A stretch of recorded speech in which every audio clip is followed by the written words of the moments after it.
कधी असं होतं का, सगळं ठीक चाललेलं असतं, पण अचानक एक जुनी आठवण मनात येते आणि सगळं मूड खराब होतं. रात्री झोपायचा प्रयत्न करता, पण डोक्यात फक्त तेच विचार. मी असं का केलं? तो किंवा ती असं का बोलले? आणि मग तुम्ही भूतकाळात हरवून जाता.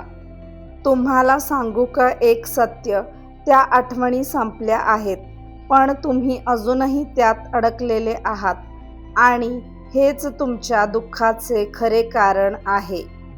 जर तुम्हालाही जुन्या आठवणी अजूनही त्रास देत असतील, तर हा व्हिडिओ शेवटपर्यंत नक्की बघा. आता एक कडवट पण खरं सत्य ऐका. जुन्या आठवणी तुम्हाला त्रास देत नाहीत. तुम्ही त्या आठवणींना दिलेला अर्थ तुम्हाला त्रास देतो. एखादी घटना घडली, ती संपली, पण तुम्ही तिला मनात परत परत जगत राहता. तुम्ही स्वतःलाच विचारत राहता, मी असं का केलं? मी वेगळं केलं असतं तर? आणि हळूहळू तुम्ही प्रेझेंटमध्ये जगणं विसरता आणि पास्टमध्ये अडकून जाता. समस्या आठवणींची नाही, समस्या आहे तुमच्या थिंकिंग पॅटर्नची. तुम्ही जितका जास्त विचार करता, तितकं जास्त दुःख वाढतं. हा सायकल असा चालतो. आठवण येते, तुम्ही विचार करता, इमोशन वाढतो, पुन्हा तीच आठवण येते. आणि मग तुमचं माइंड तुमच्याच कंट्रोलमध्ये राहत नाही. पण एक गुड न्यूज आहे, तुम्ही तुमच्या माइंडचे मालक आहात, गुलाम नाही. आता प्रश्न येतो, जुन्या आठवणी वारंवार का येतात? हे समजून घेतलं तरच आपण त्यावर कंट्रोल मिळवू शकतो. आपल्या मेंदूची एक नॅचरल टेंडन्सी असते निगेटिव्ह गोष्टी जास्त लक्षात ठेवण्याची. म्हणजे काय? चांगल्या गोष्टी पटकन विसरतो, पण वाईट अनुभव कायम लक्षात राहतात. का असं होतं? कारण तुमचा ब्रेन तुम्हाला प्रोटेक्ट करतो. तो म्हणतो ही चूक पुन्हा होऊ देऊ नको. पण इथेच प्रॉब्लेम सुरू होते. प्रोटेक्शन करताना तोच ब्रेन तुम्हाला पास्टमध्ये अडकवतो. तुम्ही त्या आठवणी रिपीट करता, पुन्हा पुन्हा रिप्ले करता आणि हळूहळू तुमचं माइंड त्या पेनला हॅबिट बनवतं. आणखी एक कारण आहे ओव्हर थिंकिंग. जेव्हा तुम्ही जास्त विचार करता, तुम्ही सिच्युएशनला ओव्हर ॲनलाइज करता. का झालं? कसं टाळता आलं असतं? पण रिॲलिटी काय आहे? जितका जास्त विचार तितकं जास्त दुःख. आणि मग एक लूप तयार होतो. आठवण येते, विचार वाढतात, इमोशन्स तयार होतात आणि पुन्हा आठवण येते.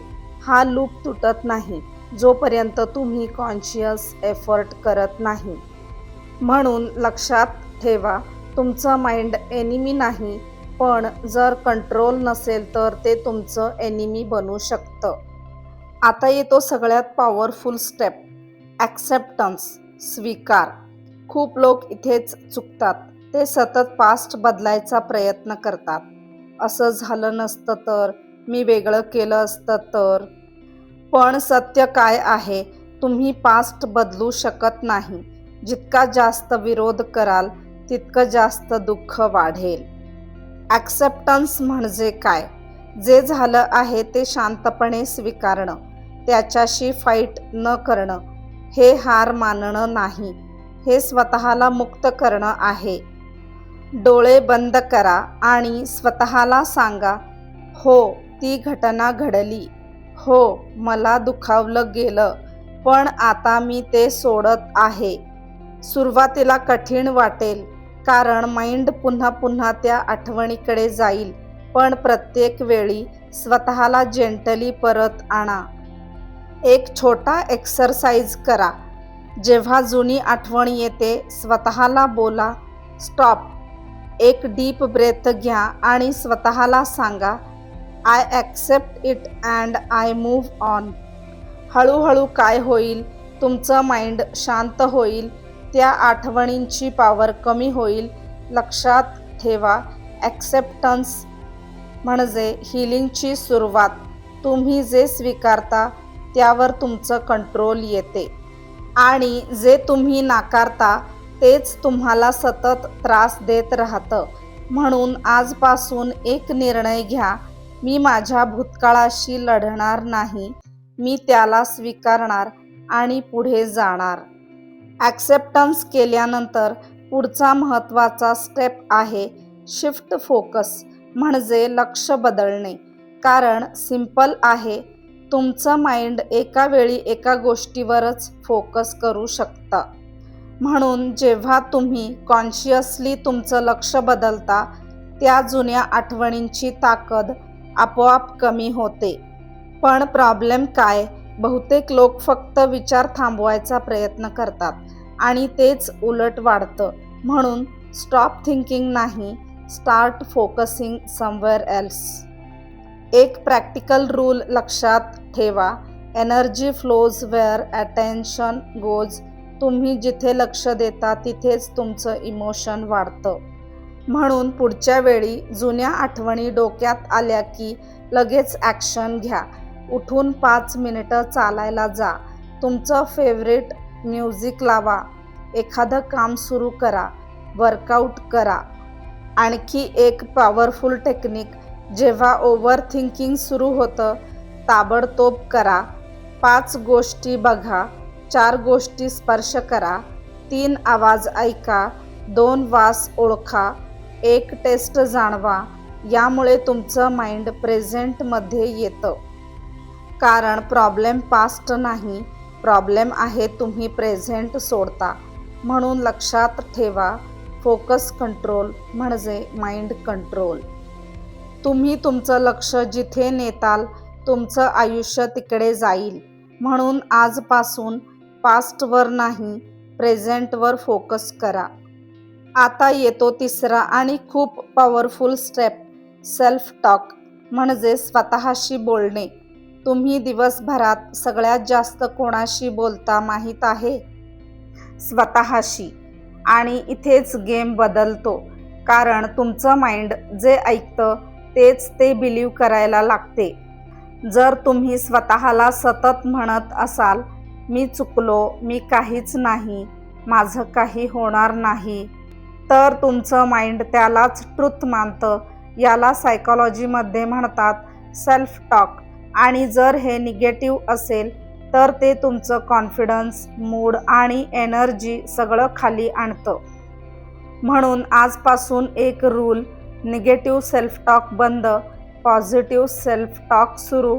जेव्हा जुनी आठवण येते स्वतःला थांबवा आणि कॉन्शियसली बोला, मी त्यावेळेस बेस्ट केलं होतं, मी शिकत आहे, मी ग्रो होत आहे, मी मजबूत आहे, मी पुढे जात आहे.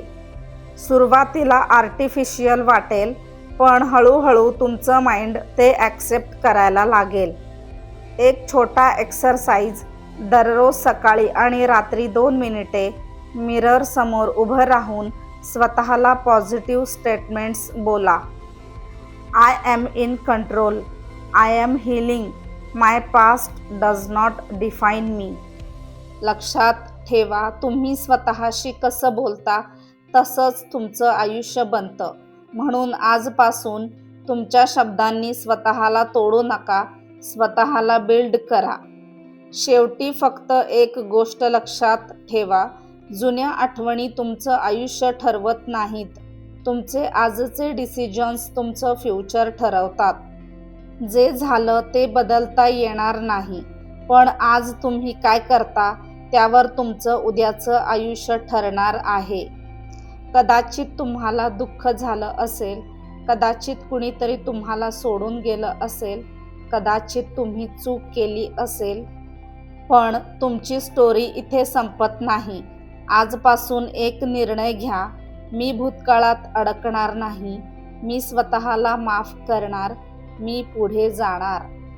कारण तुम्ही स्ट्रॉंग आहात, तुम्ही कॅपेबल आहात आणि तुम्ही नव्याने सुरुवात करू शकता. जर हा व्हिडिओ तुम्हाला थोडासा जरी मदत झाला असेल तर लाईक करा, शेअर करा आणि चॅनलला सबस्क्राईब करा. आणि कमेंटमध्ये नक्की लिहा, आय एम मूव्हिंग ऑन. कारण आज तुम्ही तुमच्या आयुष्यातला एक नवा चॅप्टर सुरू करत आहात.